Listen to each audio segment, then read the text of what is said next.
Muy bien, estamos en la Escuela Bíblica Virtual, hoy martes 8 de marzo del 2022. Estamos estudiando el panorama del Nuevo Testamento y hoy es la cuarta clase de este tema, panorama del Nuevo Testamento. Hemos visto los Evangelios, el libro de Hechos, las cartas paulinas.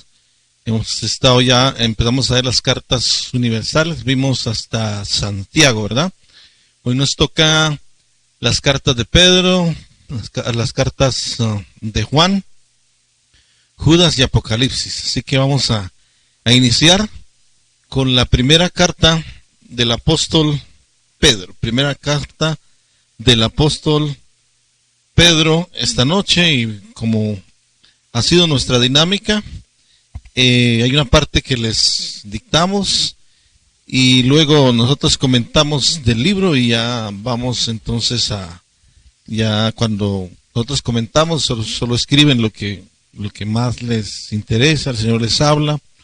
Primera carta del apóstol Pedro. Vamos a dictar algunas cosas entonces, amor. La primera carta del apóstol Pedro va dirigida a los creyentes del norte de Asia Menor. Estoy dictando. La primera carta de Pedro está dirigida a los creyentes del norte de Asia Menor.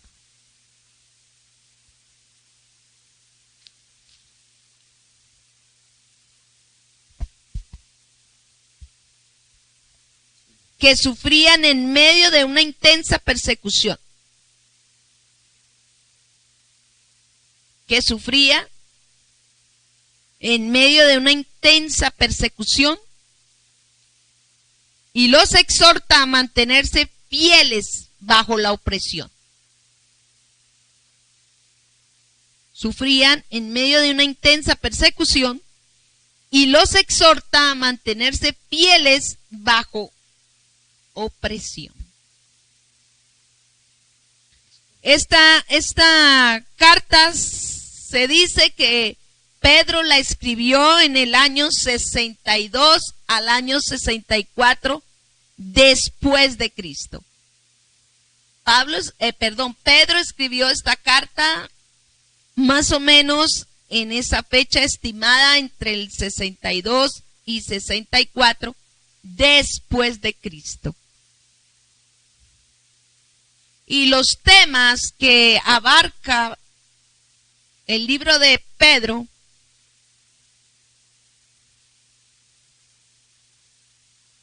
son, número 1, el exilio y la persecución.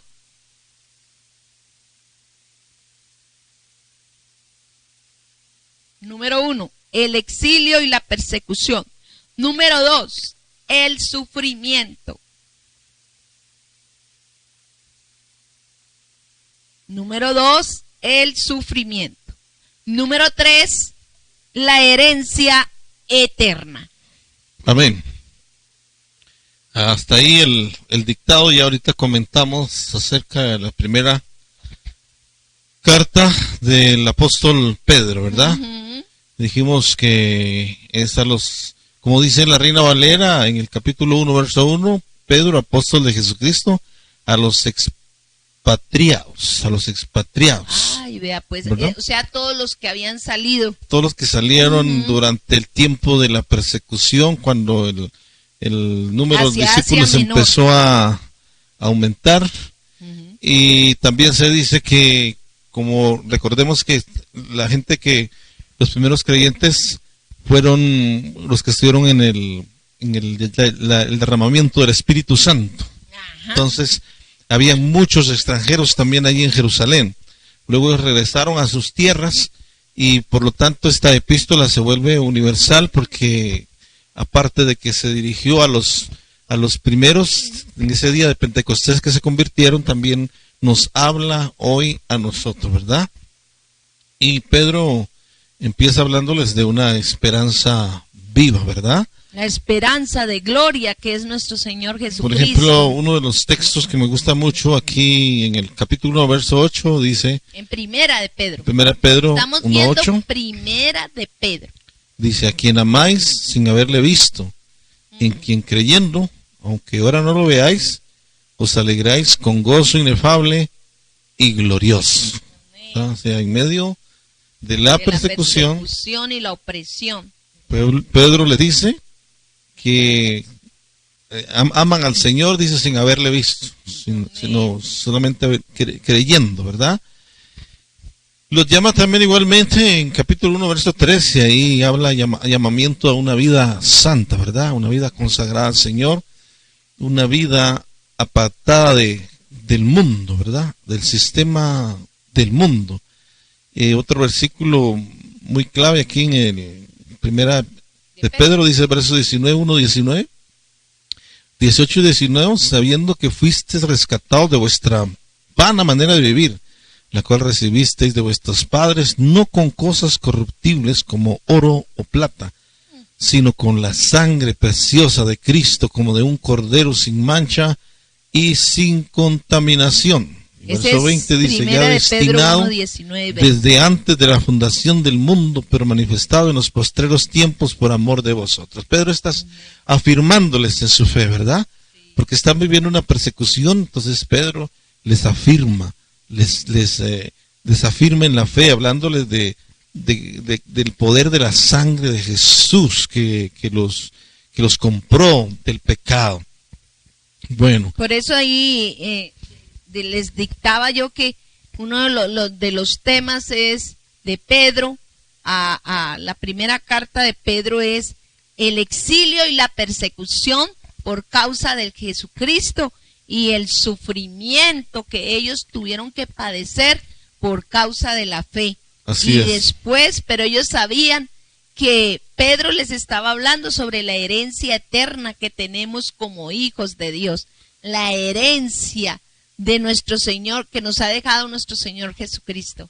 Así es, por eso es que en el capítulo 2 también, en el verso 7, hablándoles otra vez, dice, para vosotros, pues los que creéis, Él es precioso. Amén. Pero para los que no creen, la piedra que los edificadores desecharon ha venido a ser cabeza del ángulo, y piedra de tropiezo y roca que hace caer, porque tropiezan en la palabra siendo desobedientes, a lo cual fueron también destinados. Está afirmándoles nuevamente, es decir, diciéndoles lo que ustedes han creído. En otras palabras, si pudiéramos parafrasear, no es una religión más, no es una tradición más. Es un cambio de vida. Están en el verdadero, en la piedra del ángulo, en el fundamento de la fe, en el poder de la sangre de Jesús que los rescató del pecado. Por eso ahí también en el capítulo 2, verso 9, les habla que somos linaje escogido, real sacerdocio, nación santa, pueblo adquirido por Dios, para que anunciéis las virtudes de aquel que os llamó de las tinieblas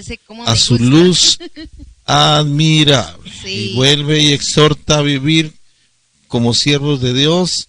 En el capítulo 3 ya habla de los deberes conyugales, no vamos a comentar mucho ahí, pero habla de los roles en el matrimonio, También habla del que quiere ver días buenos, capítulo 3, refrenen su lengua del mal, verso 10, y no hablen engaño, bueno, como la práctica de la vida cristiana. En el capítulo 4 habla de que somos administradores de la gracia de Dios, según el don que hemos recibido, ministrémonos a los demás. El capítulo 5 ya habla un poco a los líderes de las iglesias, a los ancianos, a los pastores que han sido constituidos. Ese es un llamado también a los jóvenes en el capítulo 5 a que se sometan y que reconozcan autoridad sobre sus vidas, ¿verdad? Entonces ahí vemos esto, lo que decías al comienzo, el exilio, la persecución, el sufrimiento, pero también la herencia eterna, la herencia incorruptible, ¿verdad? Sí, ahí en el capítulo 5, versículo 6, el Señor nos habla a todos y dice, humíllense pues bajo la poderosa mano de Dios para que Él los exalte a su debido tiempo y depositen en Él toda ansiedad porque Él cuida de ustedes. Así es. Vamos a la segunda carta de Pedro. Carta de Pedro. En la segunda carta de Pedro dice que Pedro anima, escriban esto mis amados. Pedro anima a sus lectores a perseverar en la piedad. Pedro anima a sus lectores a perseverar en la piedad debido a que Dios ya les ha concedido todo lo conveniente a ella. Debido a que Dios ya les ha concedido todo lo conveniente a ella, o sea, a la piedad, ¿verdad? Vivir para Dios. Y dice, la carta segunda de Pedro fue escrita más o menos del año 65 al año 66 después de Cristo. Fue escrita del año 65 al año 66 después de Cristo. Los temas que Pedro trató en esta carta son, número 1, falsas doctrinas. Los temas que Pedro trató en esta carta son, número 1, falsas doctrinas. Número 2, la vida de pecado. Número 2, la vida de pecado. Número 3, el regreso de Cristo. Oh, Pedro fue uno de los que habló del regreso de Cristo también, como Juan. Bueno, dice, mis amados, Pedro advierte en esta carta que llegarán falsos maestros, negando la segunda venida de Jesús. No, yo estoy hablando de que en esta carta Pedro... Pero dictado es comentario ya. No sé si lo quieren tomar. No, tienes que decidirlo. Ah, bueno. ¿Estás dictando o estás comentando? Estoy comentando. Ya si ustedes quieren escribirlo. Pedro fue uno de los que habló sobre la advertencia que llegarían falsos maestros que negarían la segunda venida de nuestro Señor Jesús. Sí, en el capítulo 1 él afirma nuevamente, ¿verdad? Diciéndoles, son participantes de la naturaleza divina. Qué importante que en estas cartas Pedro está afirmando a los creyentes, diciéndoles quiénes son en Cristo, qué tienen en Cristo, la herencia en Cristo.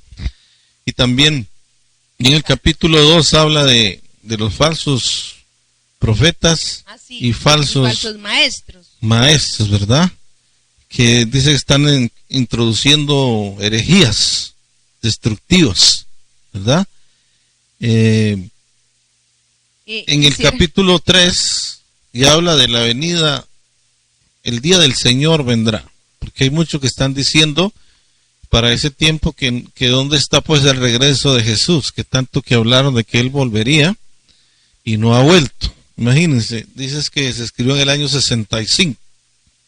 Ya 65 años después de Cristo, ya estaban diciendo que querían ver pues que Cristo regresara otra vez. A ver, ¿dónde está Cristo?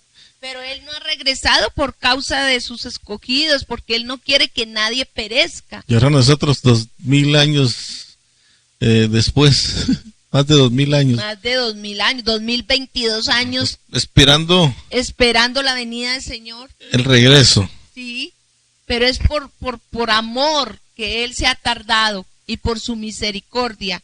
Es que Él no ha regresado porque Él no quiere que nadie perezca, sino que todos lleguemos a la arrepentimiento. Enfaticemos esto. Capítulo 3, verso 3 dice Pedro, sabiendo primero esto, que en los postreros días vendrán burladores andando según sus propias concupiscencias.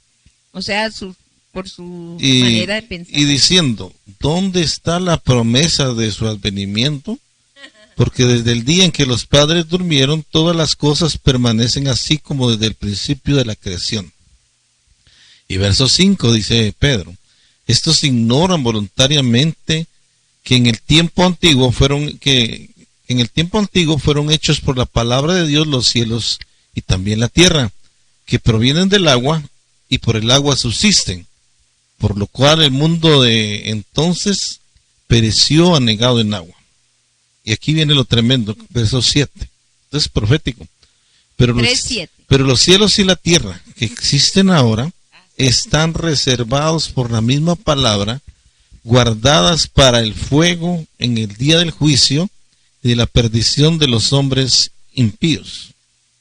Mas, oh amado, dice Pedro, verso 8, no ignoréis esto, que para con el Señor un día es como 1000 años y 1000 años como un día. Así es, pero miramos cómo.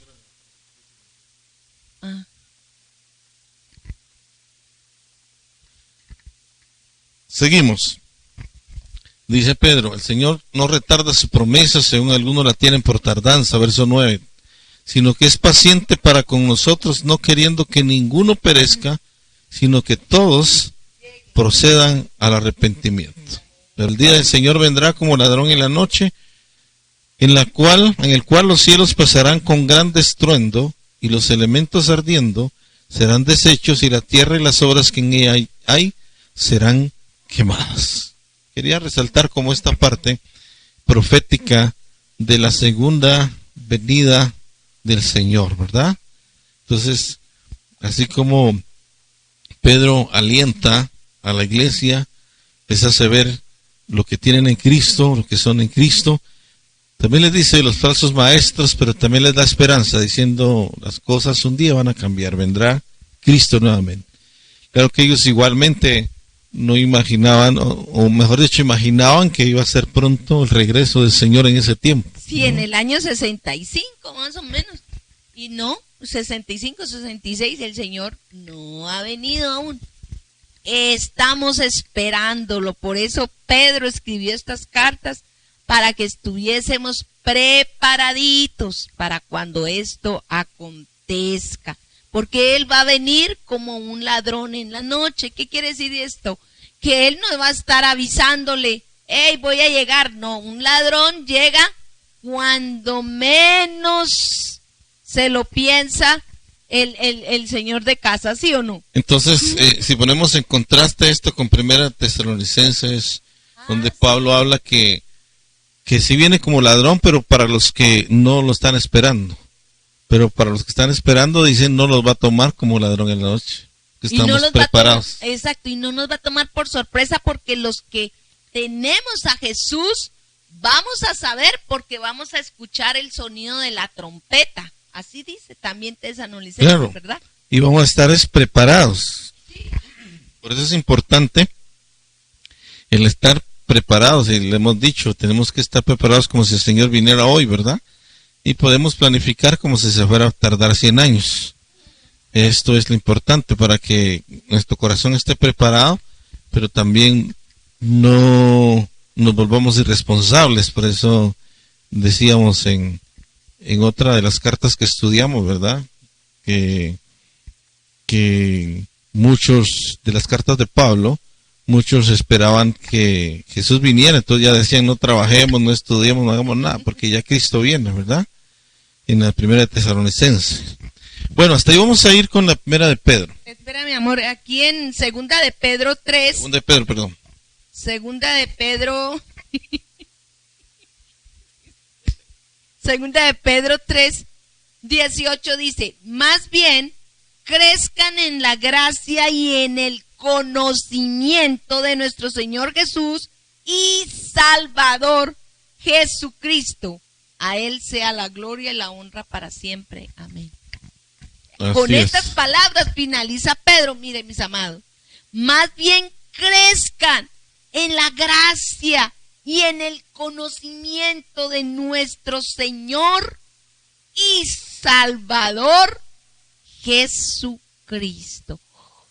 Tremendo, ¿verdad? Porque Pedro reconocía el señorío y la divinidad de Jesucristo, ¿verdad? Así que es. por él es que nosotros somos salvos.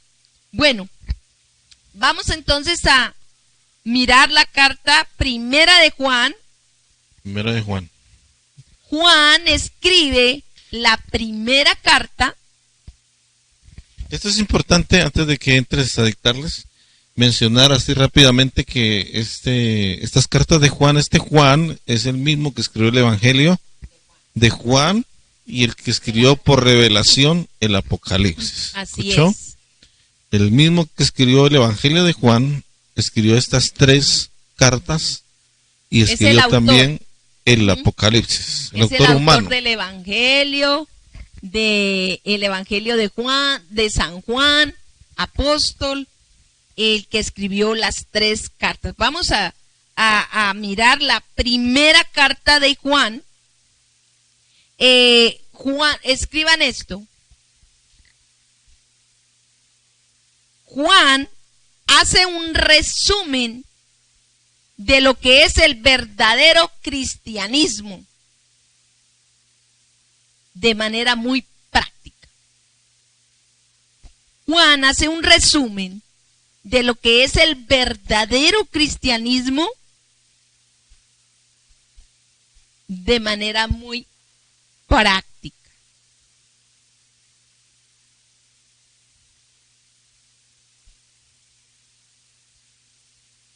Juan condena a aquellos que dicen no tener pecado. Juan condena a aquellos que dicen no tener pecado y a los que dicen creer en Cristo, pero andan en pecado.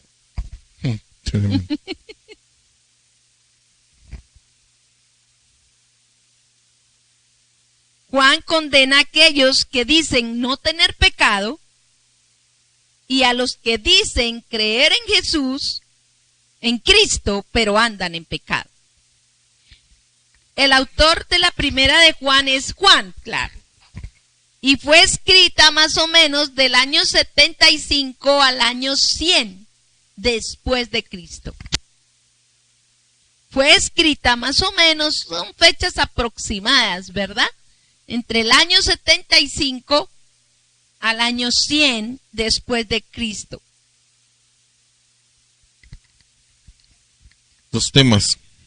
Sí, estoy esperando que escriba. Muy bien, mis amados, los temas que abarca la carta primera de Juan son, número 1, la naturaleza de Dios. ¿Saben cuál es la naturaleza de Dios? Que Él es amor. Número 2, el verdadero cristianismo. Número 1, la naturaleza de Dios. Número 2, el verdadero cristianismo. Y número 3, la verdadera conversión. Aquí está tremenda, esta carta es buenísima, porque Juan enseña la verdad sobre Cristo, el estilo de vida del creyente. Estoy comentando. Si quiere escribirlo. Ajá. Entonces, Juan Los temas, repitamos los temas y después comentamos. La naturaleza de Dios, número 1. Número 2, el verdadero cristianismo. Y número 3, la verdadera conversión. Muy bien, hasta ahí el dictado. Entonces comentamos ya un poco de la primera carta del apóstol Juan, ¿verdad? Sí, Juan, la verdad, él escribe sobre la verdad de Jesucristo, ¿verdad? Juan. Y me gusta cuando... Por ejemplo, en el capítulo 1 dice verso 5, este es el mensaje que hemos oído de él y os anunciamos. Dios es luz y no hay tinieblas, no hay ningunas tinieblas en él. Si decimos que tenemos comunión con él y andamos en tinieblas, mentimos y no practicamos la verdad. Verso 7 dice, pero si andamos en luz como él está en luz, tenemos comunión unos con otros y la sangre de Jesucristo su Hijo nos limpia de todo pecado. ¿Verdad? Estos son unos textos poderosos, porque dice en el verso 8, si decimos que no tenemos pecado, nos engañamos a nosotros mismos y la verdad no está con nosotros. Verso 9, si confesamos nuestros pecados, Él es fiel y justo para perdonar nuestros pecados y limpiarnos de toda maldad. Y ahí sigue hablando de que Cristo es nuestro abogado, ¿verdad? Cristo es nuestro abogado. Nos habla del nuevo mandamiento. Y aquí en el capítulo 2, verso 9, hay una exhortación fuerte, dice. El que dice que está en luz y aborrece a su hermano está todavía en tinieblas. Tremendo. Sí. Verso 10, el que ama a su hermano permanece en luz y en él no hay tropiezo. Capítulo 2, verso 11 dice, pero el que aborrece a su hermano está en tinieblas y anda en tinieblas y no sabe a dónde va porque las tinieblas le han cegado los ojos.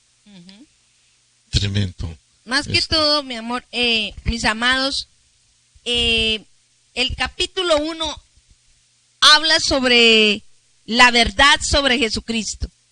Ya en el capítulo 1 y capítulo 2 habla sobre el estilo de vida del creyente. Cómo debe de vivir el creyente sin pecado, ¿verdad? Sin pecar deliberadamente. Y ya después del capítulo 2 hasta el capítulo 4, habla un mensaje para los hijos de Dios. Y ya en el capítulo 5 son las exhortaciones finales. Ahí es donde ya en la fe que vence al mundo. Aquí encontré un versículo, pero tan especial. Dice la palabra en Juan 17:3, sí, pero estoy hablando del Evangelio de Juan 17:3, donde dice, y esta es la vida eterna, ¿verdad? Que conozcan al único y verdadero Dios y a su Hijo Jesús, el cual ha sido enviado. Y miren la joya, la perla preciosa que me encontré al estudiar el libro de Primera de Juan. En el capítulo 5, el versículo 20. Si quieren, mírelo en su Biblia. Es una belleza de versículo. Cómo nos afirma y confirma y nos reafirma que Primera de Juan, capítulo 5, versículo 20, escuchen miren, dice, también sabemos que el Hijo de Dios ha venido y nos ha dado entendimiento para que conozcamos al Dios verdadero. Y estamos con el verdadero, con su Hijo Jesucristo. Este es el Dios verdadero y la vida eterna. ¡Oh, poderoso! Amén. Y luego dice, queridos hijitos, apártense de los ídolos. ¡Qué tremendo! O sea, que muchas veces los ídolos nos apartan del verdadero Dios, que ya pagó un precio por toda la humanidad. Por eso me gusta como dice la Reina Valera, amor. Hijitos guardados de los ídolos. No, en el versículo 20. Pero sabemos que el Hijo de Dios ha venido y nos ha dado entendimiento para conocer al que es verdadero. Y estamos en el verdadero, en su Hijo Jesucristo. Este es el verdadero Dios y la vida eterna. Ahí está. Y ahí mismo el Espíritu Santo me habló y ahí mismo me llevó a Juan 17:3. 3. Esta es la vida eterna, que te conozcan a ti, al único y verdadero Dios, y a su Hijo Jesucristo. Y aquí me gusta porque dice que sabemos que el Hijo de Dios ha venido y nos ha dado entendimiento para que conozcamos al Dios verdadero y estamos en el verdadero. Amén. ¿Cuántos están en el verdadero? Y dice, bien, con su Hijo Jesucristo, este es el Dios verdadero y la vida eterna. Amén. Seguimos con la segunda carta de Juan. Vamos con la segunda carta de Juan. Esta es corta, ¿verdad? Sí, solo tiene 13 versículos y la tercera tiene 15. Esta es la más cortica, pero vamos con la segunda carta de Juan. Escriben esto, por favor. La segunda carta de Juan aconseja a la iglesia elegida y a sus miembros a ser fervientes en el amor cristiano. Repite. Juan aconseja a la iglesia, la elegida, y a sus miembros, quizá una congregación conocida por el apóstol, ¿verdad? A ser fervientes en el amor cristiano y a tener cuidado con los engañadores. Ay, ay, ay, eso sí que hay, ¿verdad, mi amor? En las congregaciones. Entonces, Pablo dice en el Juan, en el capítulo 1, versículo 1 dice, el anciano. ¿Quién es el anciano? Juan. Y dice, a la iglesia elegida. Bueno, quiero hacer un paréntesis, ya estamos comentando, ¿cierto? Sí. Aquí en la Reina Valera dice, el anciano a la señora elegida. La nueva traducción viviente que estaba leyendo dice, el anciano a la iglesia elegida. Aquí en el versículo 1 de la traducción Reina Valera, usa una metáfora diciendo la señora elegida y a sus hijos. Está hablando de la iglesia y de los miembros. Uh-huh. Podríamos decir que está hablando en una metáfora por causa también de la persecución, ¿verdad? Sí, no estaba hablando, diciendo que era la iglesia, sino la señora elegida y sus miembros. Entonces, miramos cómo la segunda carta de Juan, escriban esto, fue escrita más o menos entre el año 80 y 100 después de Cristo. Fue escrita una fecha estimada del año 80 al año 100 después de Cristo. Y los temas, vamos con los temas de la segunda carta de Juan. Los temas, número 1, la verdad. Número 2, el amor. Y número 3, los mandamientos. Vuelvo y les repito. Los temas a tratar del apóstol Juan en su segunda carta a la iglesia dice, número 1, la verdad en Cristo, ¿verdad? El amor de Dios y los mandamientos. Ahí está.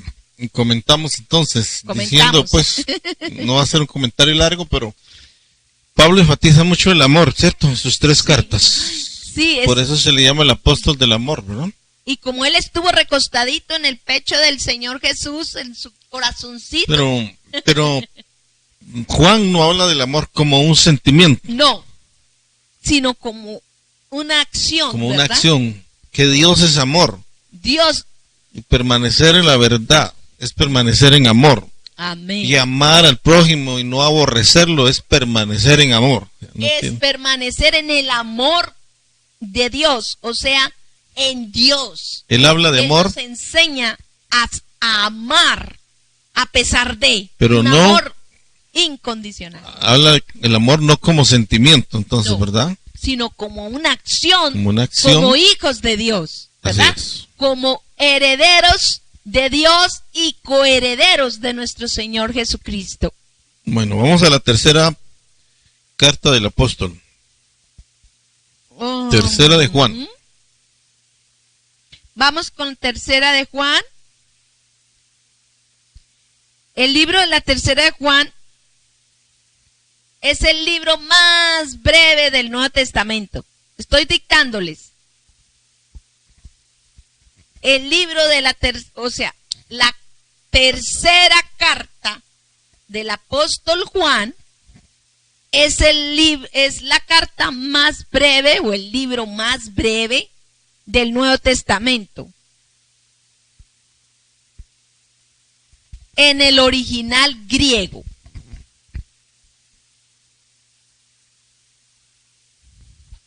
Es un libro que él utiliza un tono bondadoso pero directo.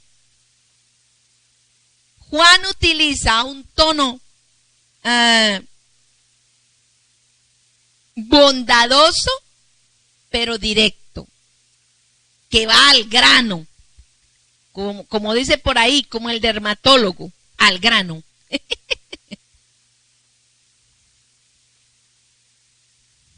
Y el anciano o Juan procura alentar a Gallo.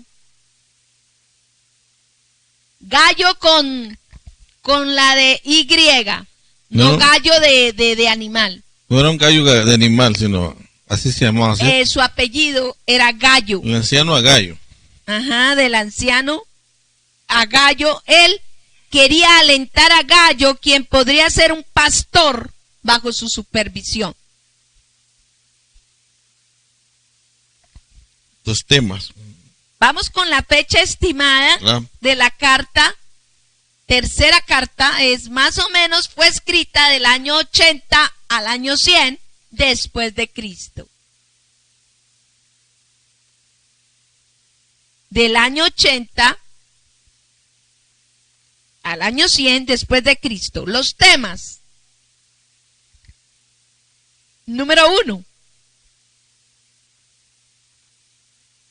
El hospedaje.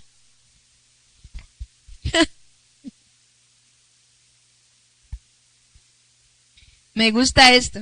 Ahorita les leo ahí el versículo 1 y 2. Dice, temas. Número 1, el hospedaje. Número 2, los falsos. Los falsos cristianos. Exacto. Y miremos tercera de Juan, capítulo 1, y dice, el anciano, otra vez, Juan, al querido hermano Gallo, a quien amo en la verdad. Ahí está hablando del hospedaje. Y luego dice en el versículo 2, querido hermano, oro para que te vaya bien en todos tus asuntos y goces de buena salud, así como prosperas espiritualmente. Como lo dice en la Reina Valera, un texto muy conocido, ¿verdad? Amado, yo deseo que seas que tú seas prosperado en todas las cosas y que tengas salud, así como prospera tu alma. Y entonces me gusta cuando él dice, me alegré mucho cuando vinieron unos hermanos y dieron testimonio de tu fidelidad y de cómo estás poniendo en práctica la verdad. Está. Nada me produce más alegría que oír que mis hijos practican la verdad. Y el verso 5 aquí en la Reina Valera dice, amado, fielmente te conduces cuando prestas algún servicio a los hermanos especialmente a los desconocidos. Sí, Gallo era un hospedador. Pero porque amaba la verdad, porque estaba en la verdad, porque el amor de Dios estaba en él, porque él actuaba en amor. Entonces dice que delante de la iglesia ellos han dado testimonio de tu amor. Gallo amaba al Señor y también amaba a sus hermanos. Sí, dice que prestaba un fiel servicio, especialmente a los desconocidos, dice. Eso me recuerda a mi suegro. Ay, sí. Mi suegro hospedaba a todo el que se convertía. Sí. Aunque a veces era peligroso porque le resultaban robando. Sí, porque mi papi era uno de los que él apoyaba, acogía, le dábamos techo, comida, cama, todo, y los hospedábamos, los alimentábamos, orábamos por ellos, y resultaban que no eran gente bien, eran ladrones, no nos todos, robaron, no pero nos robaron más de una vez, pero el Señor conocía el corazón de mi padre y Dios siempre nos guardó de que nos hicieran daño. Se robaban cosas materiales, pero nos quedaba la satisfacción en nuestro corazón que lo hicimos por amor al Señor, ¿verdad? Así es, por eso habla Juan a hermano Gallo, ¿verdad? Querido hermano Gallo. Vamos a ir vamos a aprovechar los últimos minutos para terminar las dos que nos faltan. La carta de Judas. Este no es Judas Iscariote, sino Judas Tadeo. Ajá, el hermano de Jesús. ¿Verdad? Entonces, vamos a dictar la parte de la carta de Judas. Bueno, la carta de Judas es extremadamente breve. Tiene 25 versículos. Y dice, la intención de Judas era proteger la verdad cristiana. Escriban esto. La intención de Judas era proteger la verdad cristiana y oponerse firmemente a las herejías que amenazaban la fe. La intención de Judas era proteger la verdad cristiana y oponerse firmemente a las herejías que amenazaban la fe.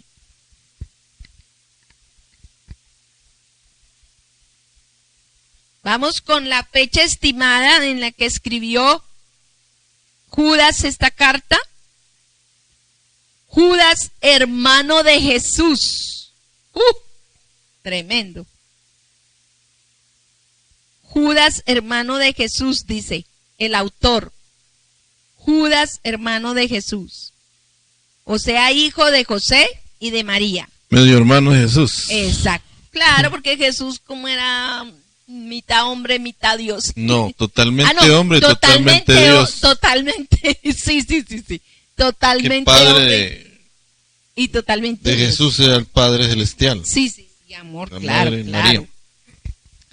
Fecha estimada de la carta de Judas en la que escribió fue en el año 65 al año 80 después de Cristo. Del año 65 al año 80 después de Cristo fue escrita esta carta. Y vamos a mirar los temas que abarcó Judas, el hermano de Jesús.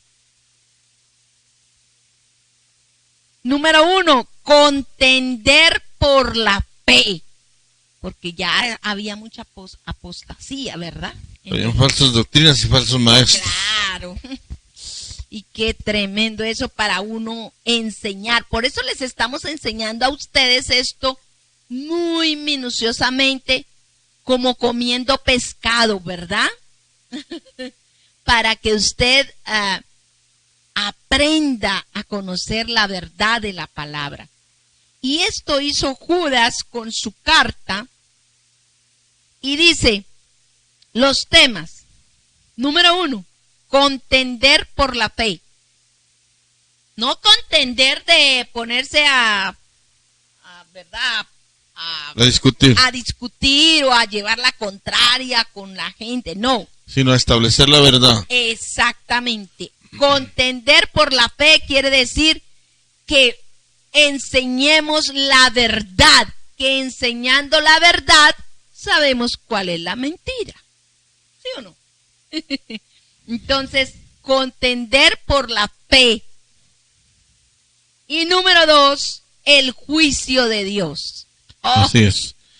El juicio de Dios. Vamos a comentar así rápidamente. Me llama la atención que en los versículos 25 versículos, se menciona ahí al comienzo las falsas doctrinas y los falsos maestros. Y menciona los pecados de inmoralidad de Sodoma y Gomorra. Enseña también sobre Caín, sobre Balaán, que fue falso profeta, contra Coré, que se rebeló contra Moisés. Entonces, habla de los falsos que se levantaron en diferentes épocas y el juicio que vino sobre ellos también. Sí, mira, quiero leer este versículo 1:7 de Judas. Uy, mis hermanos, este es tremendo para evangelizar. Este versículo que mucha gente dice, no, ¿cuál infierno? Infierno es este en el que estamos, ¿verdad? Pero miremos qué dice Judas 1:7, dice, así también Sodoma y Gomorra y las ciudades vecinas son puestas como escarmiento al sufrir el castigo de un fuego eterno, por haber practicado como aquellos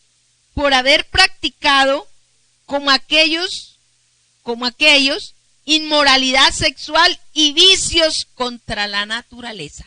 Oh. Es decir, los sodomitas, ¿verdad?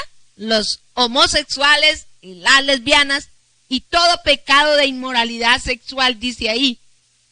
Entonces dice que así como Sodoma y Gomorra en las ciudades vecinas son puestas como escarmiento al sufrir el castigo de un fuego eterno por haber practicado como aquellos inmoralidad sexual y vicios contra la naturaleza, es decir, apartados totalmente de Dios. Por eso nosotros estamos insistiendo los días domingos en las enseñanzas de nuestro pastor sobre las familias, ¿verdad? De estar hablándole la verdad a nuestros hijos para que cuando ellos crezcan y nosotros ya no estemos, no se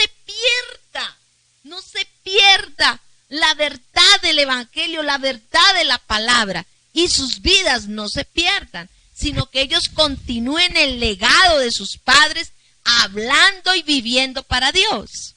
Porque esta gente dice que se apartó, los de Sodoma y Gomorra se burlaron de la palabra. Menciona a varios ejemplos más, ¿verdad? Ajá. Y luego el juicio que vino sobre ellos. Sí. Bueno, vamos a ir al último libro, el Apocalipsis, ya para terminar este panorama del Nuevo Testamento. Recuerde que le va a hacer mucho bien que usted lea todos los libros, pues, no de un solo, pero si usted es lector de la Biblia, por lo menos ha leído ya una vez todo, pues no de corrido tal vez, pero sí de diferentes maneras en los libros, ¿verdad? Todos esos libros del Nuevo Testamento ya deben ser leídos por un cristiano que tiene unos 2 años de convertido, ya debe haber leído todo esto. Así hay más revelación, pero el Apocalipsis es el último libro de la Biblia. Sí. El Apocalipsis. Escriban, mis amados. Este es el único libro de carácter apocalíptico en el Nuevo Testamento.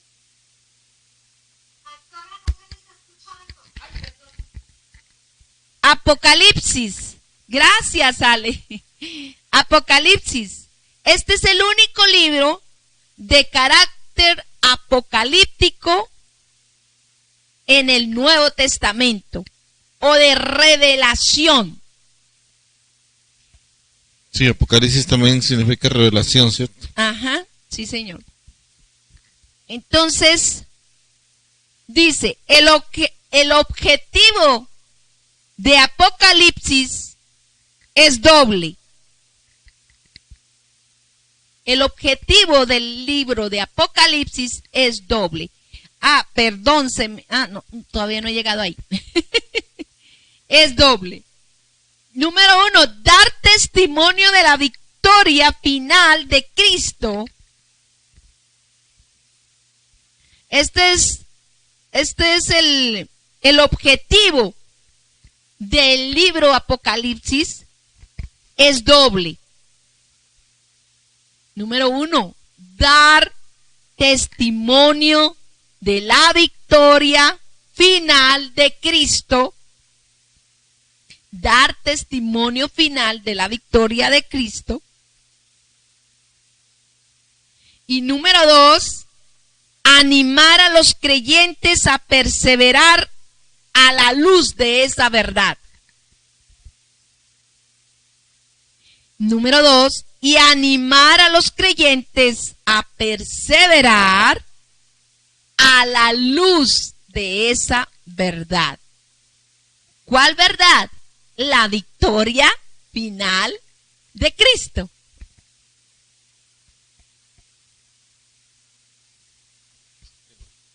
Autor del libro Apocalipsis, o llamado también Revelación, es el apóstol Juan. Cuando a él lo habían metido en un caldero caliente con aceite caliente y lo metieron en ese caldero para matarlo, pero de ahí lo tiraron a una isla llamada Patmos y lo tiraron ahí y dijeron, ya ese viejo, ese anciano muere. Y ahí, estando él todo quemado, el Espíritu Santo de Dios le reveló el Apocalipsis.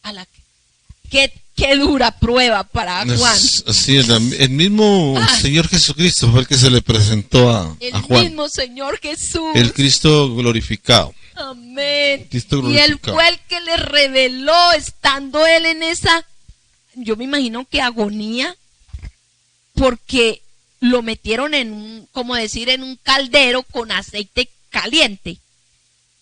Y después lo sacaron de ahí y lo tiraron a la isla de Patmos. Y ahí fue donde se le reveló el Señor Jesús. Y el Señor Jesús le reveló el libro de Apocalipsis. Y bueno, más o menos la fecha estimada de la revelación de este libro fue en el año 90 al año 100 después de Cristo. Casi todos los libros fueron en esa época, ¿cierto, amor? En el primer siglo. Ajá. Dice, mis amados, los temas del libro Apocalipsis son tremendos. Y son más temas que todos los libros juntos.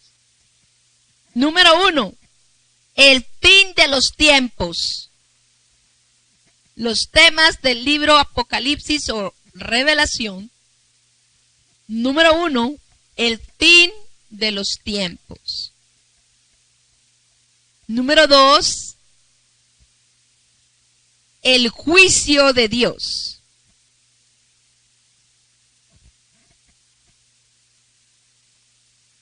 Número 3, la preservación de los santos. Ay, tan lindo. Guardándonos siempre. La preservación de los santos. Número 4, la perseverancia de los santos. De los que murieron por Cristo. De los que no negaron su fe. ¿Cierto, amor? La perseverancia de los santos, número 4. Número 5, la adoración celestial. Amén. Poderoso está. Bueno, el Apocalipsis tiene 22 capítulos, ¿verdad? Largo, y sí. No vamos a comentar demasiado de este libro.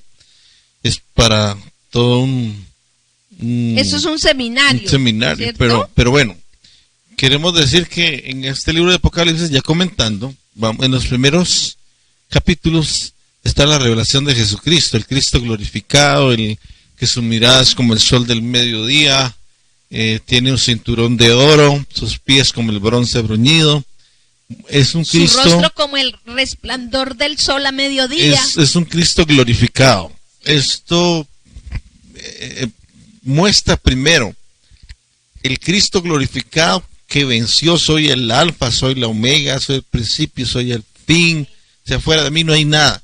En el capítulo 1, la revelación de Jesucristo a Juan y a la iglesia es que hay un Cristo glorificado que ya venció. Amén, amén. Que ya venció. Ese es el inicio como de Apocalipsis. Antes de hablar de los juicios, antes de hablar de lo que va a suceder proféticamente, primero establece que ya el Cristo glorificado es el primero y el último. Fuera de él no hay nada. Así y todo es lo que tiene, la historia humana ya es para Dios es pasado. Sí, ¿cierto? mi amor, aquí en el Entonces, capítulo 1 lo dice. Sí. El capítulo 1, verso 1 dice, esta es la revelación. Óiganme bien, mis amados. Apocalipsis 1:1. Esta es la revelación de Jesucristo. Revelación con V pequeña, ¿verdad? Y C. De Jesucristo, que Dios le dio para mostrar a sus siervos lo que sin demora tiene que suceder. Jesucristo envió a su ángel para dar a conocer la revelación a su siervo Juan. Mira, quien por su parte da fe de la verdad, escribiendo todo lo que vio, a saber, la palabra de Dios y el testimonio de Jesucristo. Dichoso el que lee y dichosos los que escuchan las palabras de este mensaje profético y hacen caso de lo que aquí está escrito, porque el tiempo de su cumplimiento está cerca. Así es, la revelación de Jesucristo. En el capítulo 2 habla de las 7 iglesias y la condición de cada una de esas iglesias, donde se puede reflejar hoy el estado de los cristianos también, ¿verdad? En cada lugar y en cada situación. Y como dije, hay mucho que hablar, no vamos a hablarlo hoy. La adoración celestial en el capítulo 4, sí, donde se abre la cortina y nos deja ver cómo es la adoración en el cielo, ¿verdad? Eso es lindo. La adoración en el cielo, esto es hermoso. Después vienen los sellos, los juicios, pero en medio de todo eso hay dos cosas, las que vimos en los temas: la preservación de los santos y la perseverancia de los santos. Amén. Porque ya viene el capítulo 12, 13, donde está la manifestación del anticristo y la persecución contra los santos, ¿verdad? Contra los cristianos. Todo un tema a desarrollar, como les dije. Ya vienen los ángeles con las siete plagas postreras en el capítulo 15, las copas de la ira de Dios, la condenación de la gran ramera en el capítulo 17, son todas las falsas doctrinas, las falsas enseñanzas.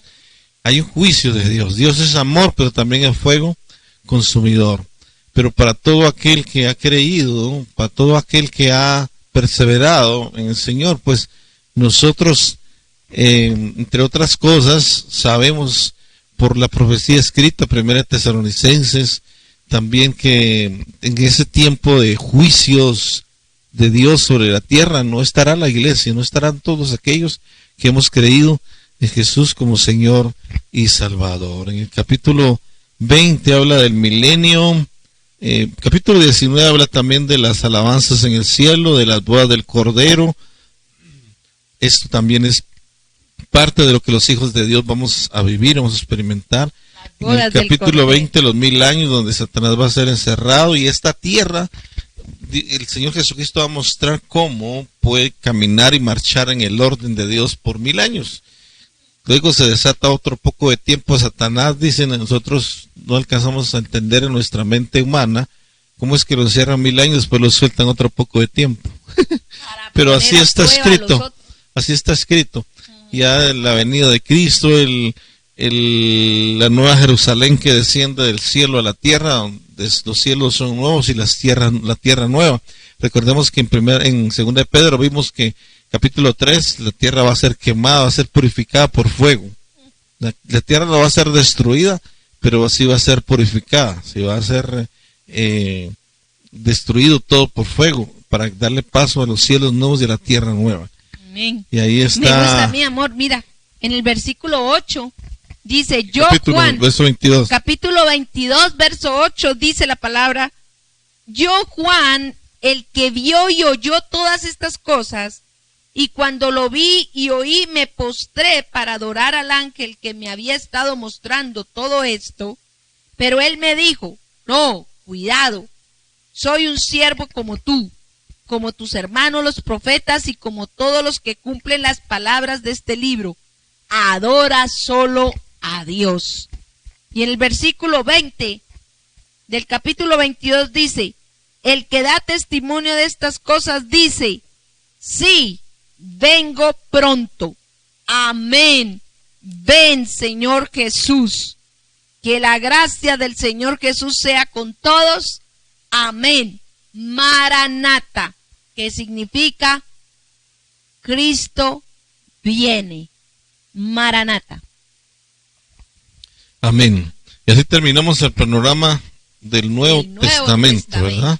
Vamos a terminar la grabación y ya los que están ahí, si quieren hacer un comentario, una apreciación, una pregunta, vamos a dejar unos minutos. Vamos a terminar la grabación.